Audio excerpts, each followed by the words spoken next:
Hey guys, welcome back to AKFPL. This is the Game Week 26 preview. We'll have a look at how my team did in Game Week 25 and then we'll move on to Game Week 26 after that. So in Game Week 25, I played my wild card and I ended up getting 80 points, which was pretty good in the end.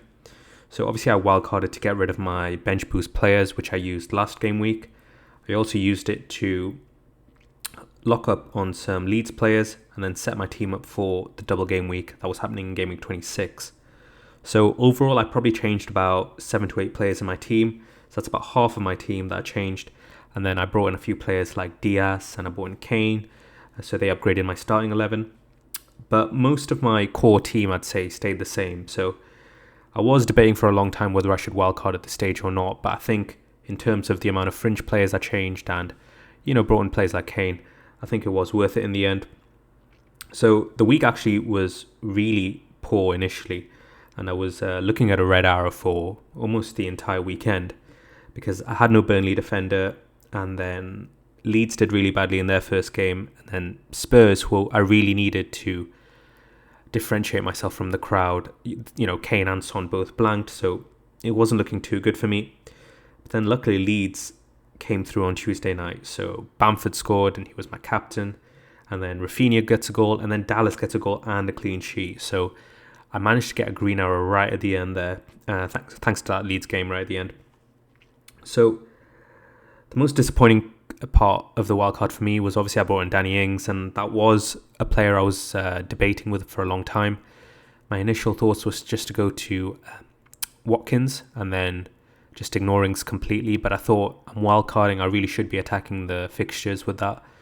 So I thought I'd go Ings and thinking he might at least get one attacking return out of 2 games. So the game that I really wanted him to play 90 minutes for was against Leeds. So it was a bit disappointing that he got benched in that game and then came on as a sub. So not too good there, but other positives was that, Man City still going strong in defence, got a double clean sheet there. Fernandes just providing incredible consistency with another double-digit return. And then obviously all 3 Leeds players returning as well. So overall, I am pleased with how it went. 80 points took me from 6.3k to 5.8k. So a very small green arrow, but nevertheless a green arrow. And also that, it's just really pleasing knowing that I was on a red arrow for most of the week and then I managed to get a green arrow right at the end. So still within the top 10k. So now we're just going to have a look at the double game week and see what my plans are then. So double game week 26, people are saying this could be the biggest game week of the season because so many teams are doubling and you've got a lot of players who are playing twice. A lot of people are looking to be playing their chips like their wildcard, bench boost or triple captaincy. I myself am probably going to be triple captaining at the moment because I just don't think I'm going to have a better fixture to do it. So at the moment I'm looking at triple captaining Kane because he's got Burnley and Fulham. Kane was rested midweek in the Europa League and so was Son. So I think both of them will be really fresh for this week. So I think going for Kane is a really good option. And Kane himself, he's got a really good track record against the bottom half teams. He's on penalties. He's probably going to be playing twice, 90 minutes as well. So the question really a lot of people are asking is, should we be saving our triple captaincy for later? And my question to that is why? Because Tottenham still have another fixture that needs rearranging. I think they're playing Southampton. But we're not sure exactly which game week that's going to be in. So let's say you save your triple captaincy for whatever week that the Tottenham-Southampton fixture is going to be, put in. But we've got no guarantee that either Kane, or Son might not pick up an injury during that time. So you've then lost the opportunity to be using that chip later on. And you can say the same with any player who you're saving your triple captaincy for another time as opposed to this week. Because right now you can deal with certainty, and the certainty is that Kane is fit, he's been rested, and he's probably going to start both games. So in my opinion, I'm just going to go for it. I think, you can save your chips, but I think when you identify a moment to use it, it's better off just using it when you see that moment. And I use that same principle when I use my bench boost because it wasn't a double game week, but I saw that I could use it in a week where I was likely to get a fairly decent return, even though there were double game weeks ahead of me, which I could have used it in, but I ended up getting about 20 to 22 points with it. So I was quite happy with it. So I'm just going to use the same principle of decision making this week and just go with my gut and just go for Kane because I generally don't think I'm going to get a better opportunity than this to use it. I think other candidates for triple captaincy, you've got the likes of Calvert-Lewin, Fernandes, or maybe even a Man City player. So we'll go through each one. Calvert-Lewin, I like the pick, but I just prefer Kane purely because he's on penalties and he generally posts better numbers than Calvert-Lewin. Fernandes, he's just very consistent, but the only thing about him is that he plays Chelsea in one of his games, so I'm not expecting a massive return for him, even though I know he's capable of doing it. So in terms of Kane versus Fernandes, I'd probably just give it to Kane over that, purely because he's got two better fixtures. And then the last team I'd comment on is probably Man City, because they've got two home games. They're the best team in the league right now, on really good form. So not a lot of people are talking about captaining a Man City player, but we all know what Pep's like with his team. And even though Gundogan, for example, or Kevin De Bruyne, they're quite rotation resistant, you just can't trust Pep with his rotation planning. Man City have got a lot of games coming up, both in Europe and domestically, so it would be quite hard to pinpoint a Man City player that's going to be playing twice.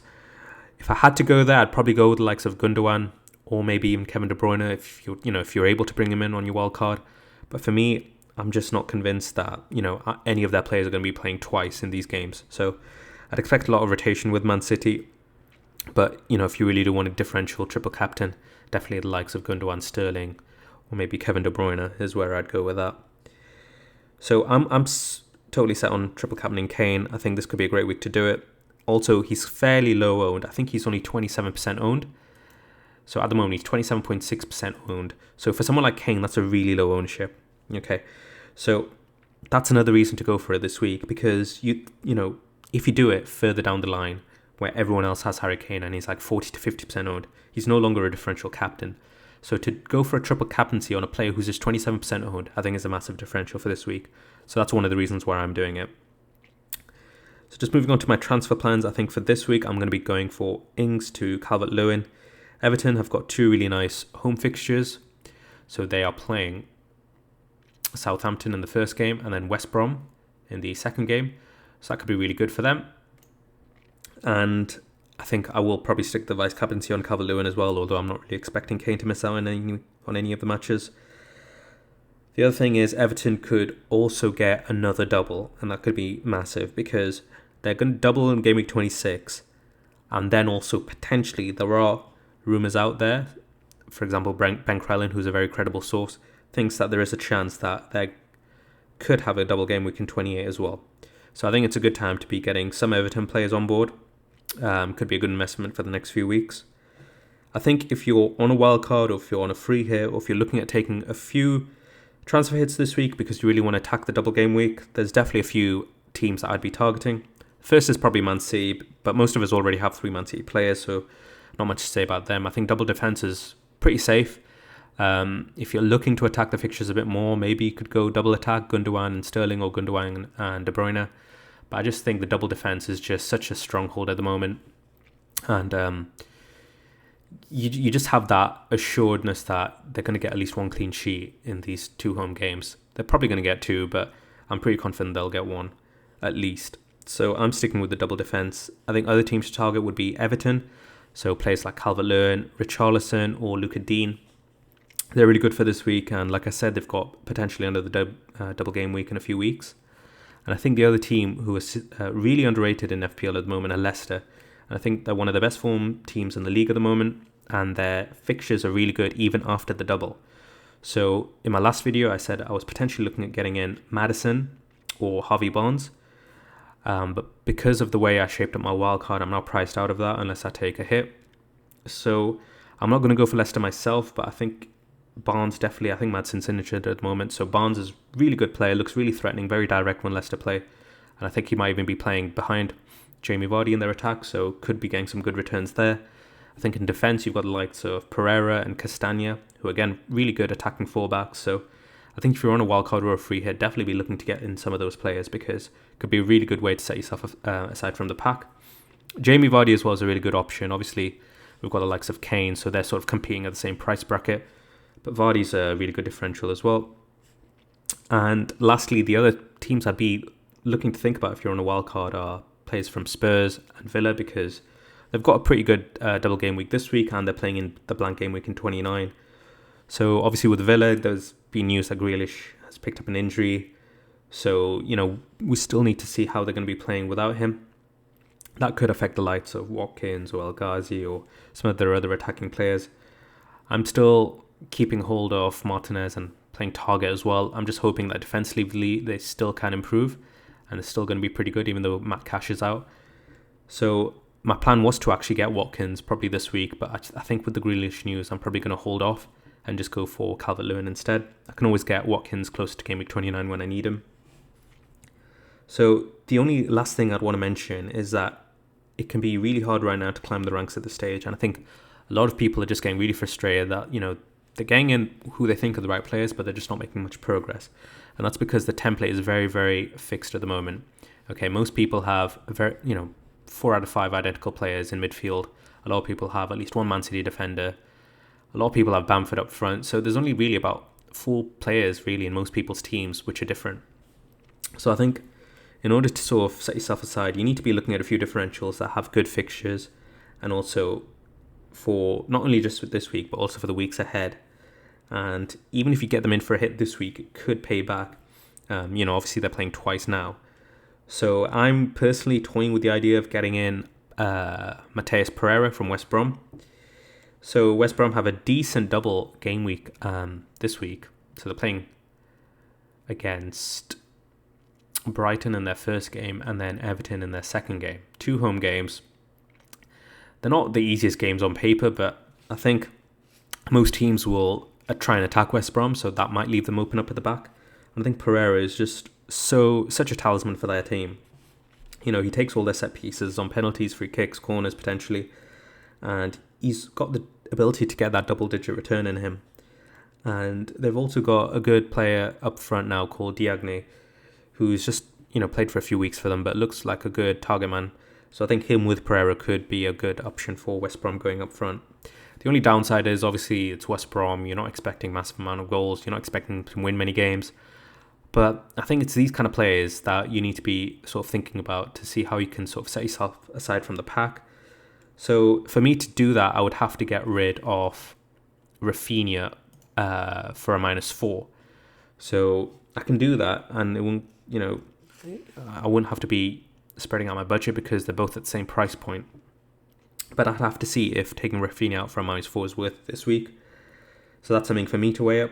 But there are plenty of other differentials out where specifically Leicester assets who could do really good. So, it just seems like if you're thinking about it, just go for it. Because I think, especially this week, it's a good time to do it in a double game week where it's more likely to pay off. So that's probably where I'm going to leave it. My plan, therefore, is just to triple captain Kane, bring in Calvert-Lewin for Ings, and then make probably a late decision on bringing in Pereira for Rafinha for a -4. Double Game Week 26 is going to be huge. Expect to see a lot of 100+ scores around this week. I'm really excited, and hopefully we can all get a really good score this week. Thanks so much for listening. If you've got any questions, or if you want to ask me anything, any tips for your teams, just put them down in the comment. Please like the video. If you're new, subscribe to the channel, and then feel free to share it among other social media platforms. And I'll see you all in the next game week.